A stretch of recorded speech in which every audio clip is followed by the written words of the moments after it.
अस्सलाम वालेकुम, आप देख रहे हैं प्रोग्राम नया दौर। मैं हूं आपके साथ बिस्मा खान और स्टूडियो में मौजूद हैं इसार राना और ताहिर मलिक। आज के प्रोग्राम में हम डिस्कस करेंगे कि IMF ने जो है वो डू मोर का मुतालबा कर दिया है। उनके मुतालबे हैं कि ख़त्म ही नहीं हो रहे हैं। ज़राअत पर इनकम टैक्स की वसूली बेहतर बनाने का मुतालबा कर दिया है। अब ज़राअत पर भी टैक्स लगने जाना है। चारों सूबों ने इसकी जो है रजामंदी भी जाहिर कर दी है कि अगर IMF चाहता है तो इसमें कोई कबाहत नहीं है।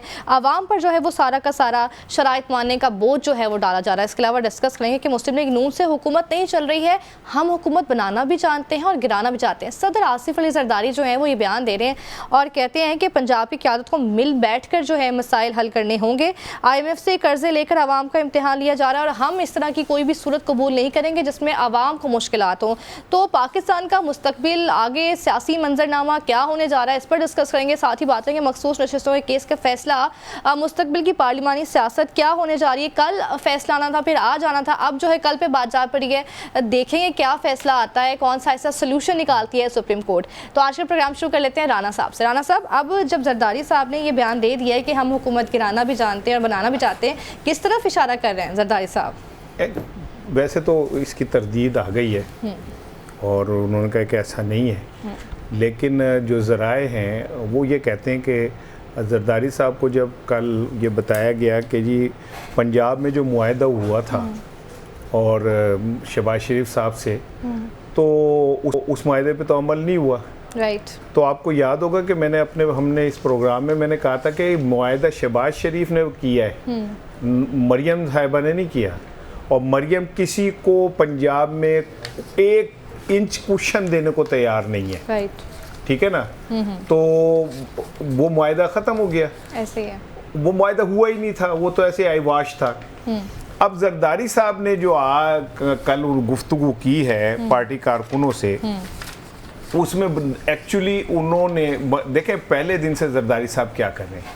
पहले दिन से जरदारी साहब ने इस हुकूमत को, ख़ास करके शहबाज शरीफ को जो है ना, अपनी उंगलियों पे नचाया हुआ है। वो जब चाहते हैं कोई ना कोई ऐसी बात करते हैं कि शहबाज शरीफ साहब बेचारे दौड़े दौड़े आते हैं, क्योंकि शहबाज शरीफ मरहून मिन्नत हैं पीपल्स पार्टी की।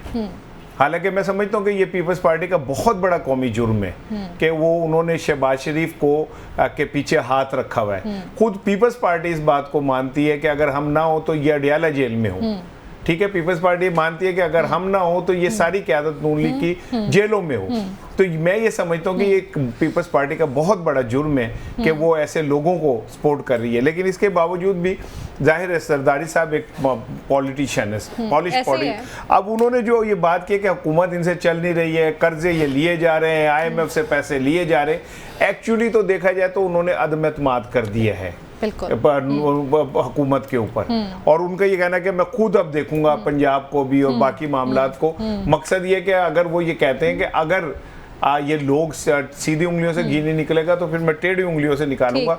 लेकिन वो जो मर्जी बयान दें, उन्होंने रहना हुकूमत के साथ ही है, डराते रहना है और अपनी मर्जी के मफादात जो है ना वो लेते रहना, बस इतनी सी बात है। बिल्कुल। मलिक साहब, आपकी राय लेते हैं कि जरदारी साहब ने जो बात की है, अब उनके वोट से हुकूमत बन भी गई, बिगड़ भी सकती है, ये बात भी दुरुस्त है।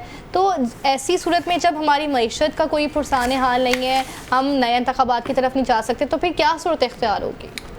जो मैंने स्टेटमेंट बाद में देनी मैं पहले ही दे देता हूँ। इतनी तरह पे जरदारी साहब भी काम करेंगे, नून भी काम करेगी, पंजाब भी ऐसे चलेगा। ये कंजम्पशन है सारी। असल में हुआ ये है कि रानी की बात मकूल है। जो नून का जो रवैया है ना, जो मरीम का रवैया है, वो शदीद अथॉरिटेटिव है और वो ज़ीरो टॉलरेंस है कि हमने हिस्सेदारी नहीं देनी पीपल्स पार्टी को।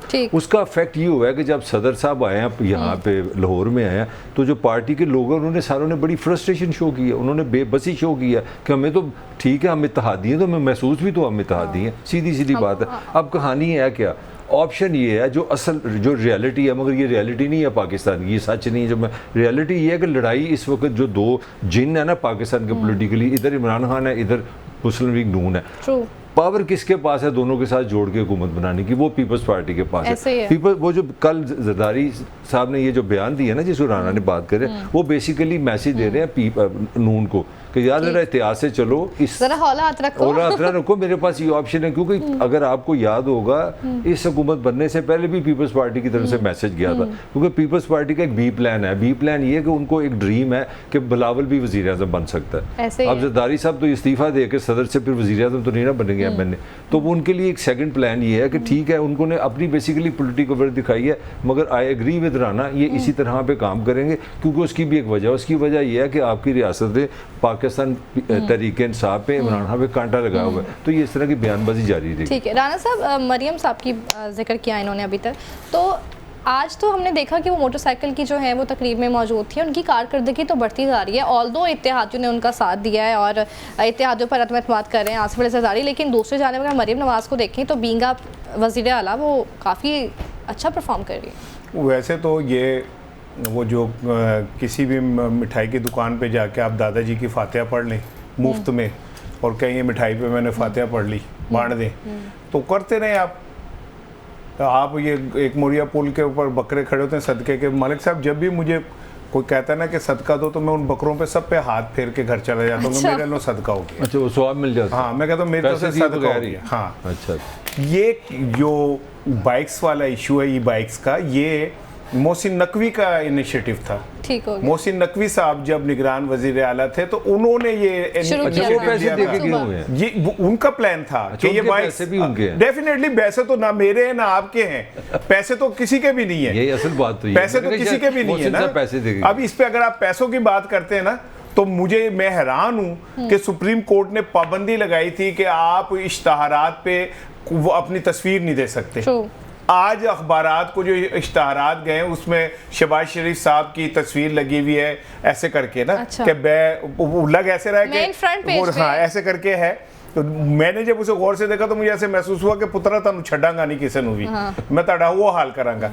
भाई बिजली से लोग मर रहे हैं, ऐसे ही है, ठीक है, तबाही हमारे सर पे खड़ी है।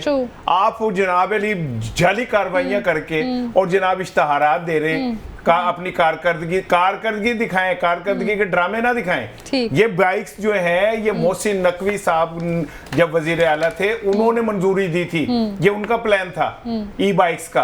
आपको याद होगा कि इसके ऊपर लाहौर हाई कोर्ट ने कुछ वो भी किया था कि कम उम्र बच्चों को नींद मिलनी चाहिए ये वो। हालांकि उनका ये कहना था कि यार ये बाइक्स माहौल दोस्त बाइक्स होंगी क्योंकि इससे धुआं नहीं निकलेगा, ये वो ना। तो ये क्रेडिट जाता है मोहसिन नकवी को, मरियम साहिबा को नहीं जाता कि वो चाबियां दें और इतना बड़ा फंक्शन होटलों में जाके करें और सब सहाफियों को इकट्ठा कर लें।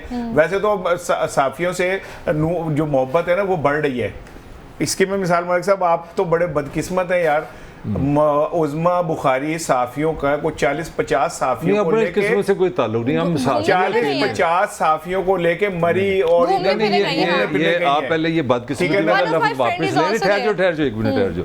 आपने मोहब्बत से कहा मुझे आप ये लफ्ज वापस ले, मैं इस खेल का खिलाड़ी नहीं, मैं वन मैन आर्मी और साफी हूँ। चले माशाल्लाह ये जरूरी है। मैं आपके इस हौसले को भी दाद देता हूँ। मैं लानत भेजता हूँ ऐसे मरी जाने पे, ठीक है ना, ऐसे सवाद जाने पे, ऐसे अमेरिका जाने पे आप साफी होकर हुकूमत के पैसे पे जाए। This is very bad. अब ये सुन ले जो बात मैं कहना चाह रहा था उससे कहलवा दी ना कि आप 50 साफियों को लेके चले जाएं सैर करने और उन्हें वीवीआईपी ट्रीटमेंट दें, प्रोटोकॉल दें, उन्हें बड़े बड़े होटलों में ठहराएं, तो आपने उन साफियों को कंप्रोमाइज करा दिया।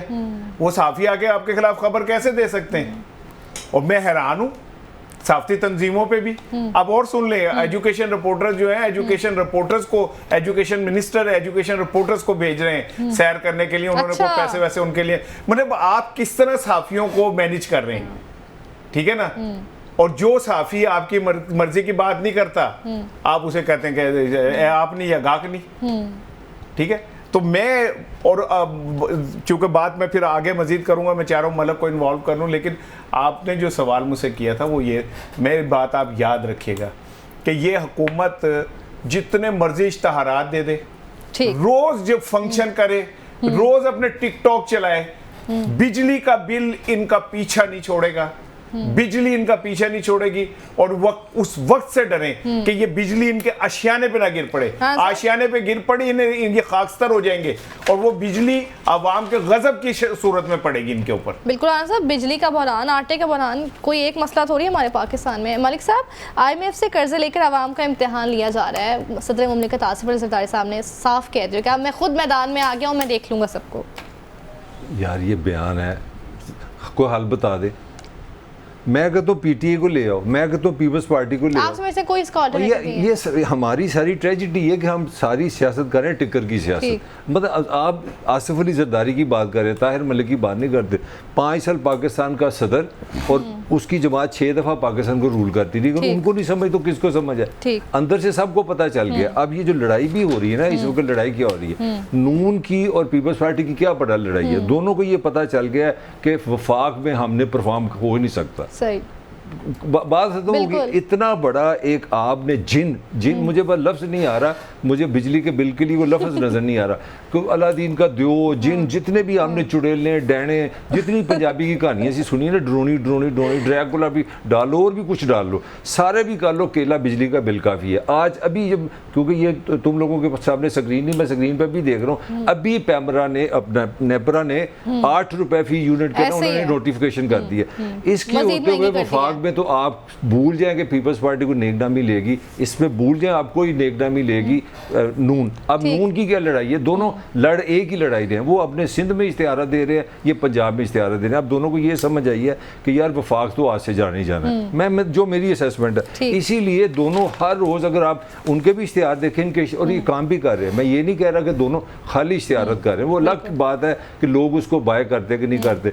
दोनों पूरी कोशिश कर रहे हैं कि अपने सूबे से अपनी पोलिटिकली बका ले जाएं, अपनी क्या थोड़ी बहुत इज्जत बचा लें। वफाक तो फारग है, दोनों पार्टी फारग है। और ये मैं पीएम इमरान के लिए भी कह रहा हूँ, खान को आप कल ले आए, यही सिचुएशन एग्जैक्टली खान के भी साथ होगी। क्योंकि यार आप सिंपल एक बात नहीं समझ रहे। इस बजट को 12,500 आपने टारगेट बनाया अगला पाकिस्तान से लोगों से पेट से पैसा टैक्स छीनने का, 12,500, उसमें से 10,000 अरब रुपया तो सिर्फ सूद की किस्त है।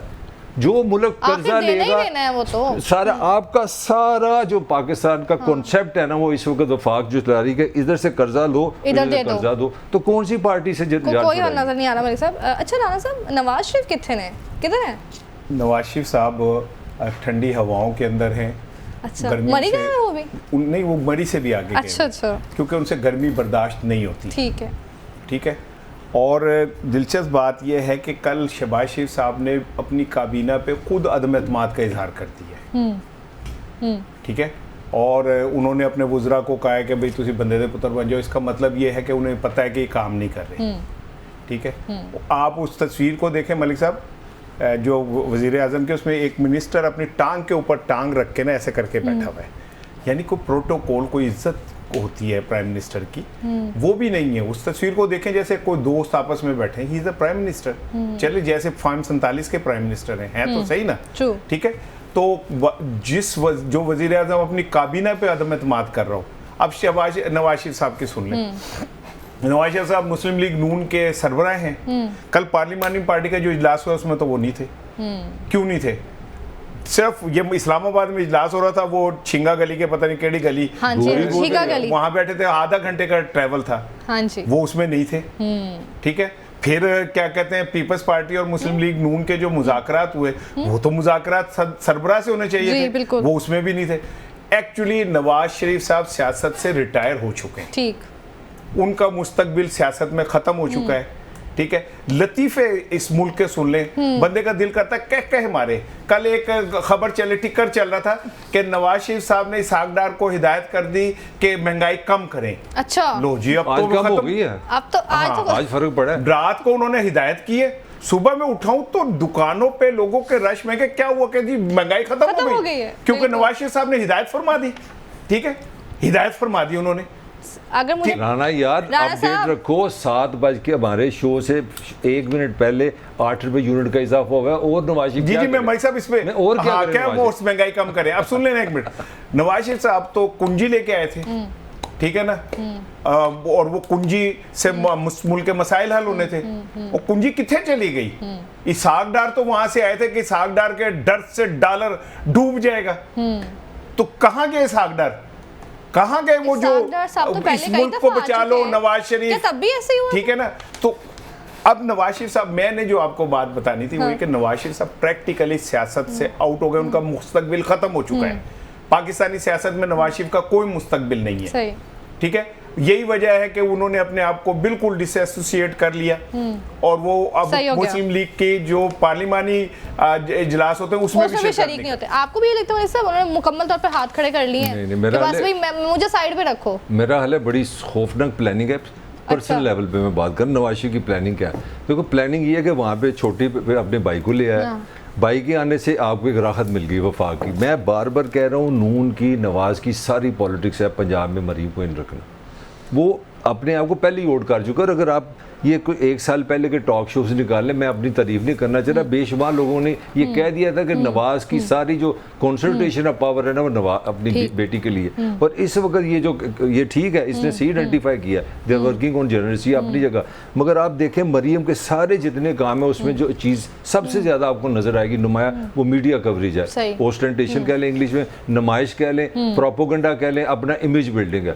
मतलब यहाँ पे तो कभी दुनिया में इस हमारे थर्ड वर्ल्ड कंट्रीज में हमारी तो टिकटॉक तो नहीं ना बनाती सीएम, तो इससे आप समझे कि नवाज शरीफ ने जो डिज़ाइन बनाया है वो एग्जैक्टली नवाज शरीफ का डिज़ाइन ये है कि मरीम नवाज पूरी तरह जितनी पंजाब में हिट कर सकती है। और इसीलिए वो देखो बाइक किसको मिलनी है? नौजवानों को। अब वो कंप्यूटर पे भी काम कर रहे हैं, कंप्यूटर भी उन्हें देना, वो नौजवानों को कर्जे। तो उनकी कोशिश ये है कि ये 2-3 साल में जितनी ऊपर से बिजली के अजाब आने हैं पंजाब में, वो सिंपली एक उनका टारगेट, उनका कोई टारगेट नहीं है पाकिस्तान को रूल करना, क्योंकि पाकिस्तान रूल करना आसान नहीं है, वो अलग बहस है। वो पंजाब पे काम कर रहे हैं, बिल्कुल नवाज शरीफ पूरी मॉनिटरिंग कर रहा है और इसको पूरा नवाज शरीफ लीड कर रहा है। ठीक, राणा साहब ना इनसे वफाक के मसले हल हो रहे हैं, ना पंजाब के मसले हल हो रहे हैं, उधर आपस में जो है इतने इख्तलाफात ही बढ़ने लग गए हैं। अब जरदारी साहब ने इत्तेहादियों पर अदम एतमाद कर दिया, तो मौलाना साहब भी तो देखे ना एक अलग ही समत में चल रहे हैं, तो क्या बनेगा? मौलाना साहब देखिए, मौलाना साहब अपनी अपॉर्चुनिटी जो है ना तलाश कर रहे हैं कि कहां से वो अपनी एक अपॉर्चुनिटी बनाए, क्योंकि मौलाना साहब को ये अगर कोई समझे कि वो कोई एंटी एस्टेब्लिशमेंट और नजरियाती किस्म के आदमी है, तो ये मैं समझता हूँ बड़ी एक हमाकत होगी। मौलाना साहब एक अच्छे सियासतदान है और वो सिर्फ ये देखते हैं कि किस जगह पे उनका सौदा आसानी से बिक सकता है। अच्छा, मैं अब आपको एक चीज बताऊं कि इस्लामाबाद में 2 चीजें बड़ी इस टाइम चल रही हैं। एक ये कि शहबाज शरीफ साहब के मुतबादिल जो हैं वो अब्बासी साहब हो सकते हैं, अवाम पाकिस्तान पार्टी वाले, वो उनका नाम लिया जा रहा है। लेकिन एक चीज़ और बताऊं, आने वाले चंद दिनों में आप देखिएगा कि एक नई सियासी जमात और वजूद में आ रही है। ठीक हो गया। ये नई सियासी जमात में भानुमती का कुनबा होगा, इधर से कुछ ब्यूरोक्रेट्स, कुछ नेक नाम लोग, और ये मिला के ये एक ख्वाहिश होगी ख्वाब देखने वालों की कि एक मुतबादिल निज़ाम की तरफ हम जाएं। और हमने इन सियासतदानों को तो इतना गंदा कर दिया कि अब इनका कोई वक़्त ख़त्म हो गई, तो अब एक नए निज़ाम की तरफ जाएं और इन लोगों को कहें कि आप आगे हैं। ये बहुत पुराना ख्वाब है टेक्नोक्रेट्स का और नेक नाम लोगों का, जो एक दफ़ा फिर ये ख्वाब जो है ख्यालों में आ रहा है। लेकिन ये किसको आया ख्वाब वैसे? जो ख्वाब देखते हैं, मैं तो ख्वाब, हमें तो बिजली के बिलों के अलावा कोई ख्वाब नजर नहीं आता। ठीक है ना मलिक साहब? राणा साहब बात सुने, कल मैं ग्रॉसरी करने गई तो मामूली सी चीज़ें ली, जो दालें सब्जियां इस टाइप की, 10,000 रुपए बिल दिया मैंने। 10,700 रुपए। तो अभी उसमें कोई खास चीज ऐड आनी थी? बिल्कुल, मुझे तो खौफ से नींद नहीं आई, ख्वाब तो दूर की बात है। वैसे मैं आपको एक बात बताऊं, मलक बार बार ये कहता है कि जी इमरान खान भी आ जाए तो नहीं होगा। मैं बार बार एक बात कहता हूँ, कुछ 40-50 साल 200 साल पहले की बात नहीं बता रहा, अब से ठीक 2 साल पहले, 2.5 साल पहले इस मुल्क में इतनी ना खौफ था। 13 रुपए 14 रुपए यूनिट था बिजली, जो अब 80-90 रुपए हो गई। ऐसी बात है। ठीक है, डॉलर जो था वो भी 170 के अराउंड था, जो अब 300 पे चला गया है। पेट्रोल भी 150 का था, जो 250 पे चला गया है। ठीक है, इस मुल्क में लंगर खाने भी चल रहे थे, इस मुल्क में दुनिया का सबसे कामयाब हेल्थ कार्ड भी चल रहा था कि आप जाएं कार्ड दें, वो आपसे कुछ नहीं पूछेंगे। ठीक है, और लोगों ने लाखों रुपए के इलाज और बड़े ऑपरेशन करवाए, बिल्कुल ऐसे वो इमरान खान कर रहा था ना। 2 साल में ऐसी क्या क़यामत आ गई? अच्छा, इसमें सारा कोई मिनट मेरी बात पूरी होने दे। क्या क़यामत आ गई कि सब कुछ उल्ट गया? उसकी रीजन ये है कि आपने एक दरवेश के साथ जुल्म किया, आपने एक ऐसे बंदे के साथ जुल्म किया जो आप जब जाते हैं ना सऊदी अरब के प्रिंस के पास, तो उनसे कहते हैं कि हमारे पास कुछ पैसे हैं, हम फैक्ट्री लगाएंगे यहाँ पे, आयरन फैक्ट्री। वो ये कहता है उनके कान में कि ये जो सऊदी अरब में काम करने वाले मजदूर है ना, ये मेरे दिल के बड़े करीब हैं, तो मैं आपसे कुछ नहीं मांग रहा, बस आपसे ये कह रहा हूँ कि आप जब वहां जाएं तो इन मेरे पाकिस्तानियों का ख्याल रखें।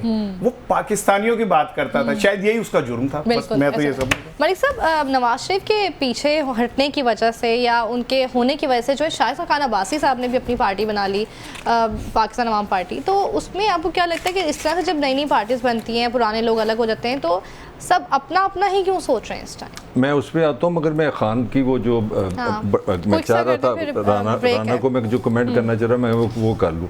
खान जब आया था ना, तो IPPs का जो लास्ट था ना हमारा, वो 500 अरब के करीब था।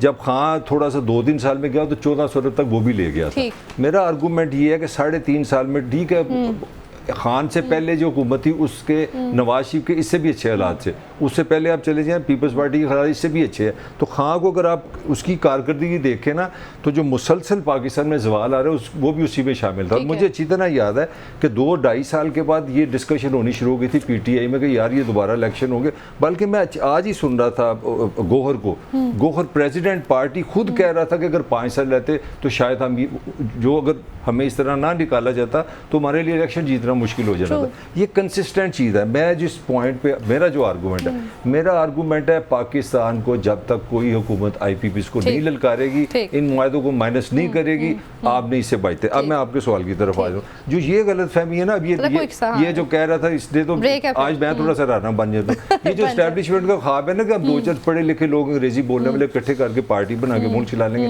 वो नहीं चलता। यही काम इन्होंने 2018 में इमरान से किया, जिसको हम कहते थे 1 पेज। यही 1 पेज है ना, वो आपके सामने 1 पेज का जो हाल है। 9 मई आपके सामने पढ़ा भी, मैं जज को पढ़ा तो वो बाद में बता दूंगा 9 मई को उसने क्या किया।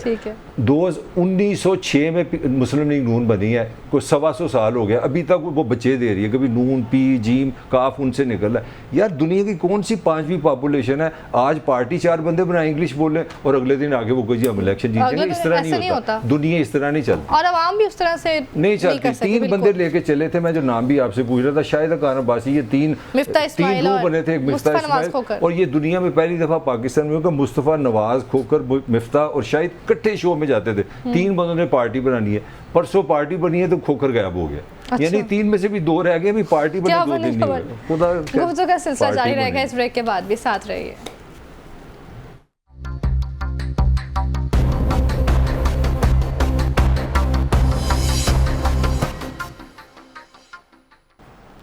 वेलकम बैक नाज़रीन। IMF ने जो है डू मोर का मुतालबा फिर से कर दिया है और चारों सूबे जो हैं वो इनकम टैक्स पर रजामंद भी हो गए हैं। कहते हैं कि IMF को फिर ताउन का हम पूरा यकीन दिलाते हैं। ज़रिए आमदनी पर इनकम टैक्स की शरह सालाना 6 लाख से ज़ायद आमदन पर लेगी और अब जो कर्ज लेना है तो शराइत मानना पड़ेंगी।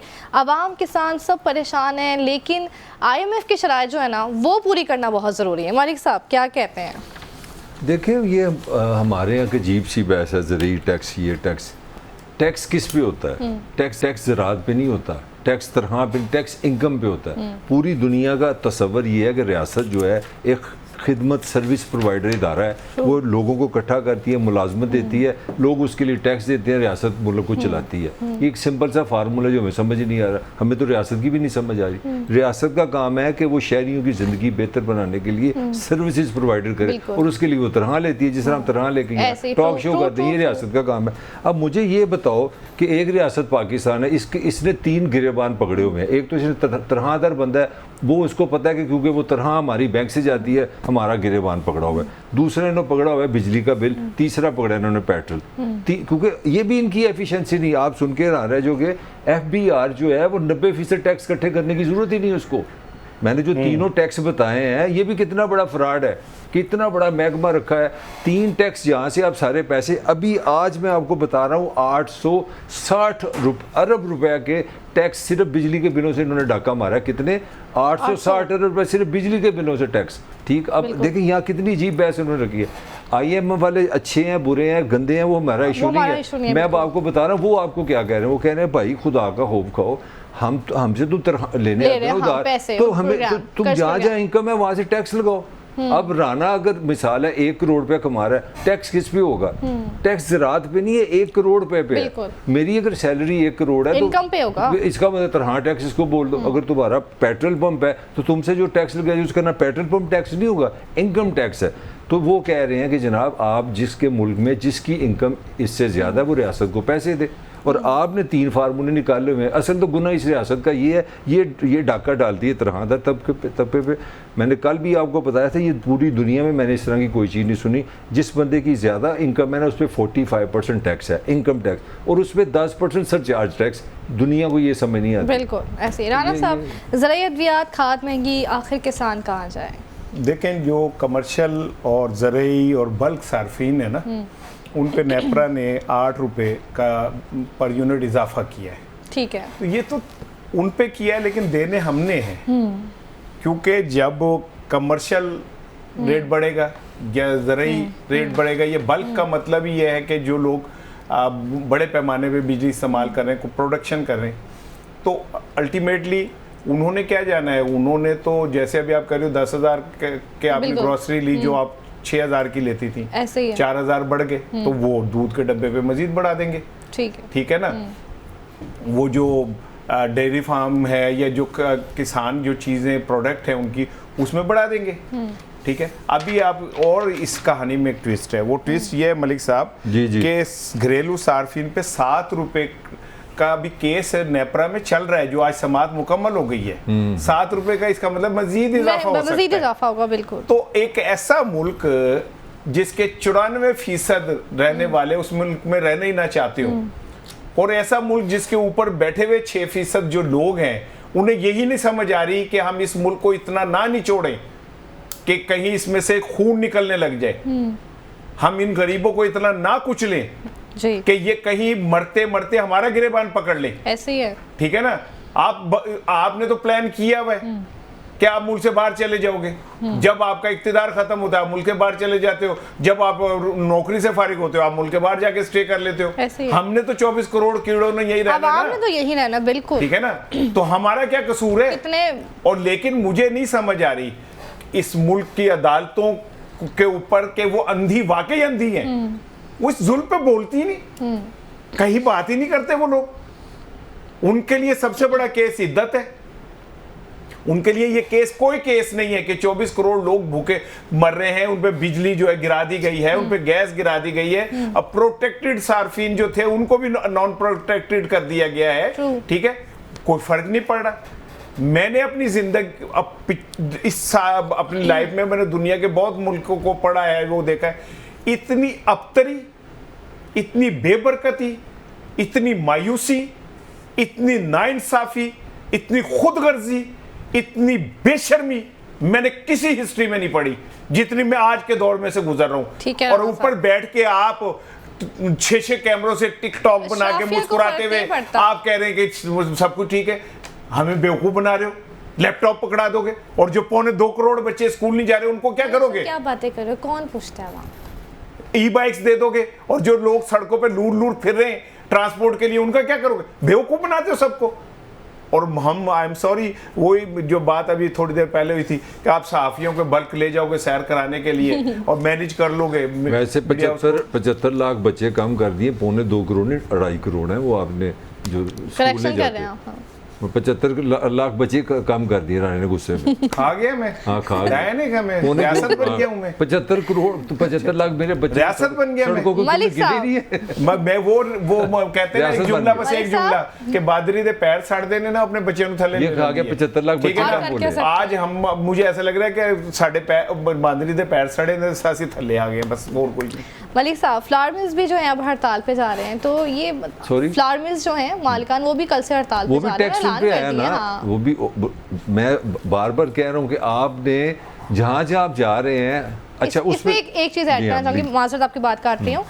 कल से जो है ना लाहौर में वो आटे के जो थैले हैं उनकी भी कम हो चुकी है, वो सप्लाई हाँ, कम सप्लाई है। अच्छा, इसमें ये आटे का चक्कर नहीं है, फ्लोर मिल हाली आटा महंगा नहीं इंशाल्लाह करेगी इस टैक्स से, वो आटा भी महंगा करेगी, मैदा भी महंगा करेगी, सूजी भी महंगी करेगी, नान भी महंगा करेगी। और हमारा जो खास पाकिस्तानी सब कॉन्टिनेंट का जो फूड है उसमें आप आटा किस तरह निकाल सकते? तो ये आप जब आटा निकालते तो शायद सुनने वालों को समझ नहीं आएगी।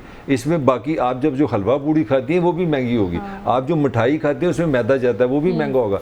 आपकी बेकरी में 70% जो चीज़ें यूज़ होती हैं वो मैदे से बनती हैं। तो आप ये मत समझिए कि सिर्फ आटा ही महंगा होगा। तो वो रहने वाली बात है ना, ये जितने टैक्स होते हैं, जब आप किसी पैदावारी लागत पे टैक्स लगाते हैं तो टैक्स उसको कुछ नहीं है। देखिए मैं ये पेन बनाता हूँ, ठीक है जी, मेरे आप बिजली दे रहे हैं, जो मेरे पे टैक्स लगा रहे हैं मैं 2 रुपए का बेचता हूँ। आप बिजली महंगी करेंगे तो मैं क्या करूँगा? मैं पेन महंगा कर दूंगा। अच्छा, आपने इस पे टैक्स बढ़ाएंगे, मैं टैक्स उससे देना। अल्टीमेटली पाकिस्तान में मेरा हाल है, जो मेहनती आदमी है ना, जो हाथों से काम कर रहा है, सारी तबाह बर्बादी उसकी हो रही है, सैलरीड क्लास की, जो फंसा हुआ है। पिछले दिनों तो कुछ कम हुई थी कीमतें रोटी की, अब फिर बढ़ जाएंगी भाई। जो ठीक है वो रो रहा है, वो कह रहा है जी पेट्रोल महंगा हो गया, पेट्रोल बैंक वाला साथ ही पेट्रोल पंप वाला आ जाता है जी मेरी कमीशन भी बढ़ा दो, लो भी तुम्हारी भी बढ़ गई।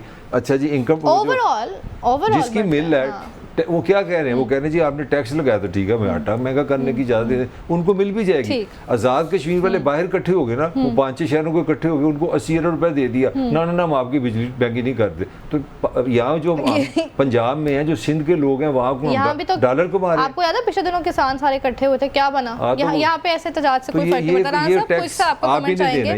कि सोलर जो है, फ्री सोलर देने के लिए पंजाब हुकूमत मुतहरिक हुई है, क्या कहेंगे जी? मैं सब बम फाड़न लगा ना। अच्छा, सोलर जो है ना सिर्फ वो फाइलर्स को मिलेगा। अच्छा। अब मुझे बताएं कि जिन बेचारों के 200 यूनिट है वो कहाँ से फाइलर होंगे भाई? चेक करें, ठीक है ना, वो कितों फाइलर हो जाएंगे? अच्छा, तो ये तो नई कॉमेडी है। हाँ, ये नई कॉमेडी है कि फाइलर को वो देंगे, नॉन फाइलर को नहीं देंगे। तो जो बेचारे भूखे जो मर रहे हैं बिजली के हाथों, वो नॉन फाइलर हैं, वो कहाँ से उनकी इतनी इनकम है कि वो फाइलर बन जाएंगे? इसका मतलब है कि उन्होंने साफ ना है। ये देखिए ड्रामेबाजियां, ऐसी ड्रामेबाजियां ये लोग कर रहे हैं कि इन्हें शर्म नहीं आती। कितना शोर मचा हुआ है, 500 यूनिट तक को वो मिलेगा, नॉन फाइलर को नहीं देंगे। तो भाई नॉन फाइलर नहीं देंगे तो 20 करोड़ दे नॉन फाइलर ने खून निचोड़ लो। इसलिए तो राना साहब अवाम इतने परेशान हो गए, जो जिनके पास जो इस्तादकार रखते हैं बाहर जाने। आज ब्लूमबर्ग की रिपोर्ट भी है कि 94% जो पाकिस्तानी है वो बाहर जाना चाहते हैं। ब्रेन ड्रेन होना शुरू हो गया। कल भी आपने खबर आपने ब्रेक कर दी, हैरान हो गया हूं मैं। लेकिन अगर 1 मिनट है तो मैं आपको नई चीज सुना दूं। जल्दी से बताएं। से पहले एक मेरी चीज ऐड कर लो। 94% जा रहे हैं ना, ये तीसरी ये खबर वैसे बड़ी डिटेल दी थी रानी ने, कल दी थी। और उसके बाद मैंने देखा सोशल मीडिया पागल हो गया। उसमें एक चीज़ है, थोड़ा सा मैं ना स्टैट पढ़ा हूँ, वो कहते हैं कि 6% जो होता है ना किसी भी सर्वे में, लोग अक्सर सच नहीं बोलते, ऊपर नीचे होते हैं। अगर वो 6% निकाल दिया जाए, 94 और 6 करो तो 100 हो जाते हैं। जल्दी से आपका नहीं, मैं एक और चीज़ आपको बताऊँ कि हमारा एक इदारा overseas investment chamber of commerce Pakistan का, उसने जो सालाना रिपोर्ट पेश की है ना, उसमें कहा कि 200 से ज्यादा गैर मुल्की सरमायाकारों ने कहा कि हम पाकिस्तान में सरमायाकारी नहीं कर सकते क्योंकि यहाँ का माहौल ही नहीं सरमायाकारी वाला। देख लें सर, ठीक है ना, और कुछ रहे तो चपेड़ा पड़ो। नाज़रीन, मखसूस नशिस्तों के हवाले से भी डिस्कस करेंगे इस ब्रेक के बाद, आप साथ रहिए।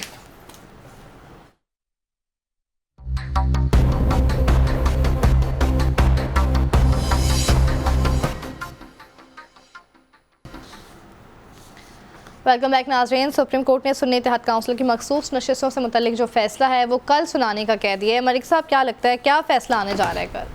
देखें, वैसे तो समर वेकेशन हो रही है, कल भी इसका जिक्र होगा। कल नहीं आता तो इसका मतलब है मोस्ट प्रोबेबली सुबह 9 बजे का टाइम। अच्छा, अनाउंस हो गया, चलो अच्छा हो गया।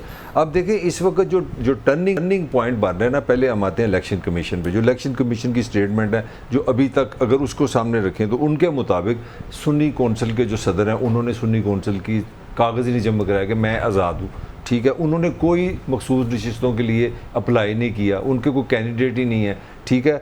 और उनके जो आज़ाद उम्मीदवार हुए हैं वो उस पार्टी से आए नहीं हैं, तो उस हवाले से तो पाकिस्तान के आइन कानून में कोई गुंजाइश नहीं इनको सीटें मिले। अब सारा जो टर्न क्या बन रहा है, टर्न ये बन रहा है कि आपकी अपनी सुप्रीम कोर्ट कह चुकी है कि हमारा फैसले पे ना सही अमल दरामद नहीं किया। ये है अब टर्निंग पॉइंट जहाँ पे फंस गई है सुप्रीम कोर्ट। क्योंकि पहले मुझे अच्छी तरह याद है जब ये शुरू में केस चला तो मैं भी यही कहता था कि इसमें तो है ही कुछ नहीं पीटीए के लिए। भाई सदर, जब आपका सदर कह रहा है कि मैंने अपनी पार्टी से इलेक्शन ही लड़ा, उन्होंने कहा यार ये मेरे साथ ये आती है, लोगों ने अब यहाँ पे टर्न पड़ा। और जो अंदर से खबरें आ रही हैं जो बार बार जब 13 बंदे बैठ रहे हैं, आप खुद सोचे ना कि हमारा शो तो हम यहाँ बैठ के जो बात करनी है, इसके बाद अगर हम बैठते हैं इसका मतलब है कि कोई कॉन्फ्लिक्ट है। और कई लोग तो बहुत ज़्यादा रेशो बता रहे हैं कि जो काजी साहब के सामने जो पॉइंट ऑफ व्यू आ रहा है ना, जो मुखालफत में आ रहा है इसके, क्योंकि ये बड़ी खुल के बात हुई है कि इलेक्शन कमीशन ने झूठ भी बोला है, सच इंटरप्रिटेशन नहीं दी, सही डॉक्यूमेंट्स नहीं दिए। तो इसका मतलब ये है कि ये जो फैसला जो होगा, ये जो इसकी जो बेसिस बनी है ना, अभी तक जो बेसिस बनी है, मुझे स्मूथ रनिंग नज़र नहीं आ रही। अगर ये पीटीए के खिलाफ आया तो ये सारा फैसला इंटरप्रेट इस तरह होगा कि जनाब वो छा गया, जिनका मुल्क है वो ताकतवरों ने इस पर असरअंदाज कर दिया। अगर ये फैसला दूसरी तरफ गया तो राना जिंदाबाद, कि उसके लिए मैं थोड़ी सी आपको अभी खबर दे दूँ। अभी भी किसी ने मुझे बताया हुकूमत की तरफ से कि लोगों को हमने किया हुआ है। ये राने की खबर क्रेडिट इसका है जिसको देना बनता है, उस पर उन्होंने होमवर्क कर लिया हुआ कि ये लोग हैं, और उन्होंने सर्टेन नंबर लेके उन्हीं लोगों से जो फॉरवर्ड ब्लॉक बनाना है तो उसी वक्त उन्होंने नई लॉ मेकिंग करनी है, तो उनसे ये वोट लेने हैं और नया लॉ बना के ना इस सारे फैसले को उड़ा देना है। This is the plan. ये स्ट्रेटजीज बन रही है। आज मुशावरती इजलास हुआ है और कल भी ऐसे क्या कॉन्फ्लिक्ट चल रहे हैं। अगर पीटीआई के हक में फैसला आता है ना, तो ये सारा सिस्टम नल एंड वाइड हो जाएगा। ठीक, सदारती निज़ाम, सेनेट के इंतखाबात, ठीक है, ये सब कुछ, बजट की मंजूरी, ये सब कुछ फिर जीरो पे चली जाएंगी, क्योंकि फिर इलेक्टोरल कॉलेज जो है वो कंप्लीट हो जाएगा जो ओरिजिनल है, और फिर से ये सारा कुछ होगा। तो ये तो पाकिस्तान अफोर्ड ही नहीं करता, रियासत तो अफोर्ड नहीं करती। दोबारा सदारती इंतखाबात हों, सेनेट के इंतखाबात हों, फिर सेनेट में अददी अक्सरियत चेंज हो जाए, ये सारा कुछ हो नहीं सकता। तो ये कोई ख्वाब ना देखे कि कोई सुप्रीम कोर्ट को कोई बहुत बड़ा आसमानी फैसला कर देगी, ऐसा कुछ नहीं होगा। मुझे अपनी अदालतों पे पूरा यकीन है कि वो, अल्हम्दुलिल्लाह मेरा ट्रस्ट है, और मैं ये तारीफ़ किए बगैर नहीं रहूँगा अपनी अदालतों की, कि ना उन्होंने पहले कभी इंसाफ पे मबनी फैसले के ना अब करेंगे। 75 साल ऐसे गुजरे, बिल्कुल सही। ये सारे नजरिया ज़रूरत, और अब हाँ ये है, इस बार मलिक साहब मुझे ये यकीन है कि इस बार नजरिया ज़रूरत के तहत नहीं फैसला अच्छा, कोई नया नजरिया है? हाँ जी, इंतहाई ज़रूरत के तहत आएगा। इंतहाई, चलो एक कामयाबी तो होगी ना, इंतहाई पे चलेंगे। नजरिया इंतहाई ज़रूरत के तहत नजरिया ज़रूरत मर रहा है, और इंतहाई नजरिया इंतहाई ज़रूरत ये बड़ी बात आ रहा है। क्योंकि अगर रिजीम चेंज के बाद आज अदालतों ने कहना कि नहीं ये सारा कुछ खत्म है, तो फिर इतना कुछ हुआ क्यों? बिल्कुल ठीक है ना, अगर यही होना था तो फिर इतना क्यों हुआ?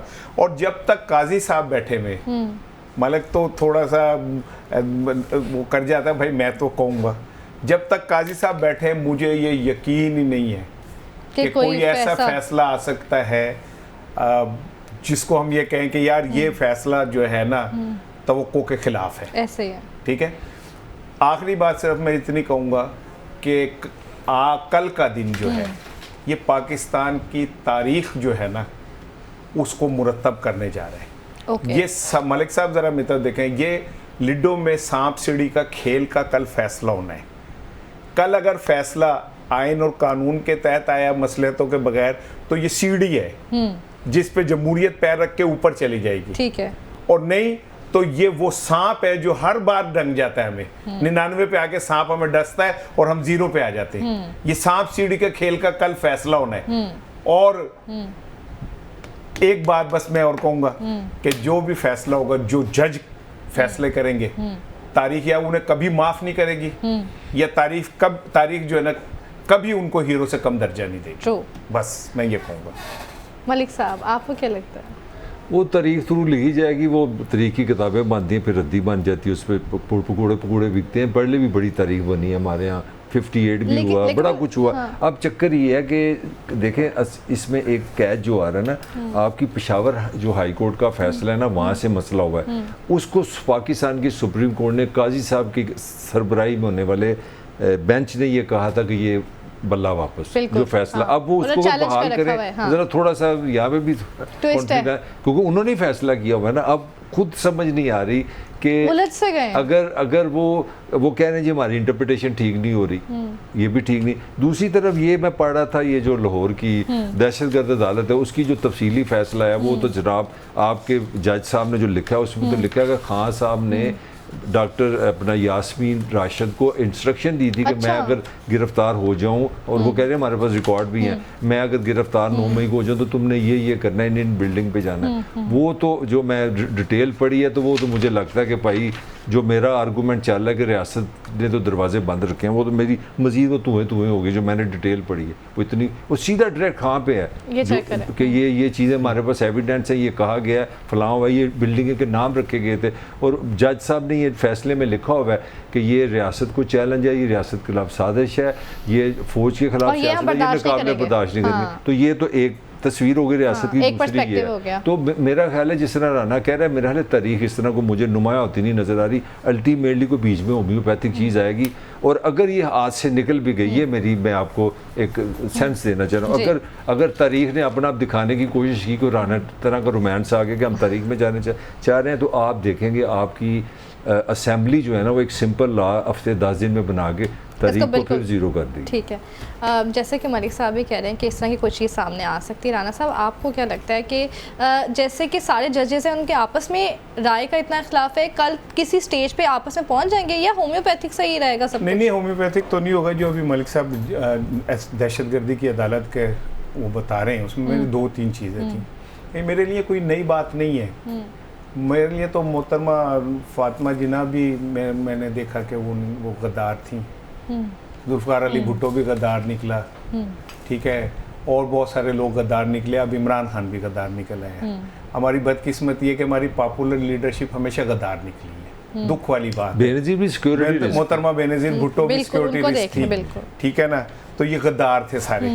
तो ठीक है, आप उन्हें दे दें गद्दार करार देते, लेकिन मेरा एक मासूमाना सा सवाल है कि अगर ये सारी चीज़ें टेप हो गई थी तो हमने उस पर रिएक्ट क्यों नहीं किया?